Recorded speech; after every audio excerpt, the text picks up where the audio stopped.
Alors, il faut bien comprendre qu'il y a deux révélations, quelque part. Il y a la révélation que j'ai qualifiée de jérémienne, pas de jérémiade, qui consiste à, justement, on n'est plus dans les jérémiades, qui consiste à dire que depuis quelques siècles, les Juifs ont changé, qu'ils se sont laïcisés, mais ça veut dire ils vont montrer, c'est la chenille qui devient papillon, ils vont montrer qu'ils sont vraiment dans le ventre, et pas simplement des paroles que chacun peut récupérer. Il faut montrer qu'un Juif, il a quelque chose en lui qu'on ne peut pas trouver ailleurs. Bon.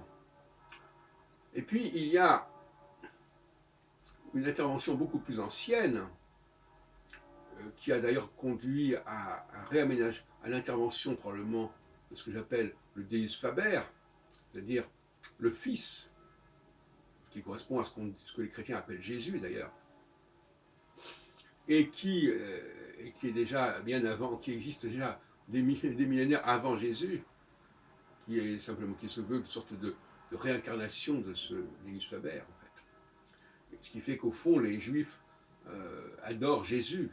Si Jésus c'est le Yehoshua, Yehoshua ça veut dire celui qui a sauvé le monde, c'est pas un futur Yehoshua. On en a parlé dans une dernière vidéo, c'est pas un futur, c'est un passé. Les Juifs célèbrent des choses qui se sont faites et pas des choses qui sont en attente. Donc ça a correspondu à l'instauration de l'astrologie, en tout cas du système auquel l'astrologie se réfère, même si l'astrologie actuelle ne correspond pas à ce système, ce que j'ai montré dans ce que j'appelle l'astrologie albronienne. Et donc là, le monde a été sauvé, l'humanité a été sauvée par l'intervention de ce Jésus, probablement plusieurs milliers d'années avant le fameux Jésus dont on parle. Rappelons que le nom de Jésus lui-même ne veut rien dire d'autre que il a sauvé, et non pas il sauvera, puisque le verbe renversif, comme j'en ai parlé hier dans un café Philo McDo, inverse le futur devient passé et le passé devient futur. Vayomer, ça veut dire il dira, mais en réalité Vayomer, il a dit. Dieu a dit et non pas Dieu dira. Et dans le cas des surnoms des personnages, comme Yehoshua, Israël, Ismaël, on parle, bien que le Vav ne figure pas, il est sous-entendu, en réalité on dit bien Israq, son père Hari, son père Abraham Hari, quand il a entendu qu'il allait avoir un fils, Yeshua, il a sauvé et pas il sauvera.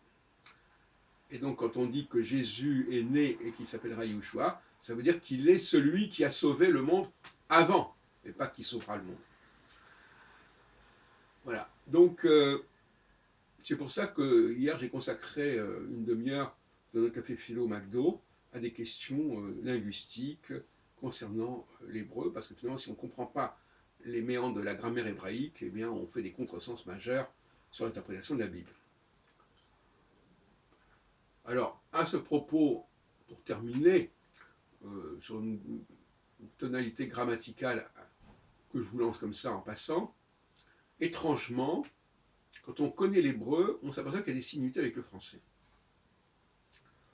Qui n'a pas remarqué, quand il apprenait l'hébreu, que quand on dit que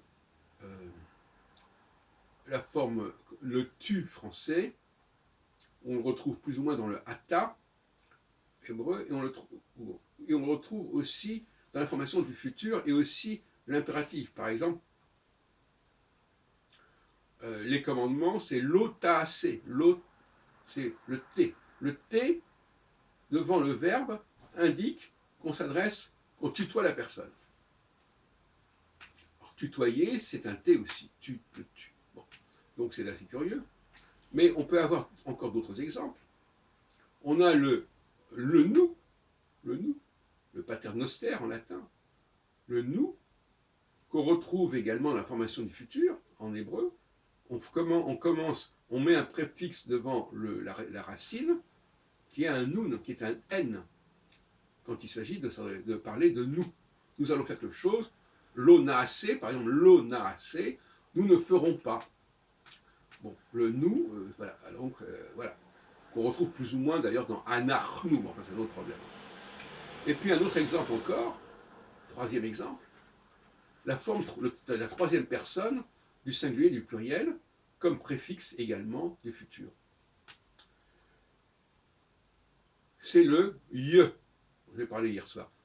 Yehoshua, ça veut dire celui qui, alors littéralement, celui qui va sauver, en fait celui qui a sauvé, mais c'est le ye devant la racine qui veut dire sauver, et ce ye, il ressemble singulièrement au il français ou elle français. Il, le il c'est un yud, et bon, donc finalement, et c'est vrai pour le singulier comme pour le pluriel. Il y a où yilmod, il apprendra. Em yilmedou, ils apprendront. Donc toujours il y a le ye qui est le i. Alors, est-ce que c'est une coïncidence? Qui est-ce qui a marqué qui? Est-ce que c'est l'hébreu qui a marqué le latin ou le français? Ou est-ce que c'est le français qui a marqué, ou le latin qui a marqué l'hébreu? Grande question. En tout cas, là, nous voyons une sorte de jonction entre les langues latines, et notamment le français, et la langue hébraïque, et l'arabe aussi d'ailleurs, les langues sémitiques, qui, à mon avis, n'est pas totalement fortuite, mais ça m'est venu comme ça, parce que hier, justement, j'ai discuté du fameux ye, etc. Mais il y a donc il y a la troisième personne du singulier du pluriel, il y a la deuxième personne du singulier, il y a la première personne du pluriel, qui comporte des consonnes qu'on retrouve aussi bien dans la formation du futur hébraïque que dans la formation dans les pronoms personnels français.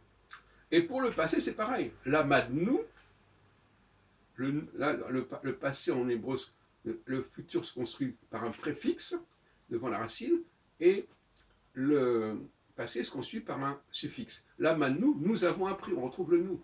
La matta, tu as appris, on retrouve le te. Donc, voyez-vous, il y a quand même, au niveau de l'utilisation du marqueur de temps, il y a des similitudes qui sont, à mon avis, assez frappantes entre comment fonctionnent les langues sémitiques, et notamment l'hébreu. Enfin, je connais aussi un peu l'arabe, c'est à peu près la même chose. Et, en tout cas, je resterai d'abord sur l'hébreu, et le français, mais on pourrait parler aussi, bien entendu, d'autres langues latines. Et alors voilà une piste de recherche, je crois qu'elle n'avait pas été signalée, je la signale pour information, voilà, parce que ça vaut ce que ça vaut.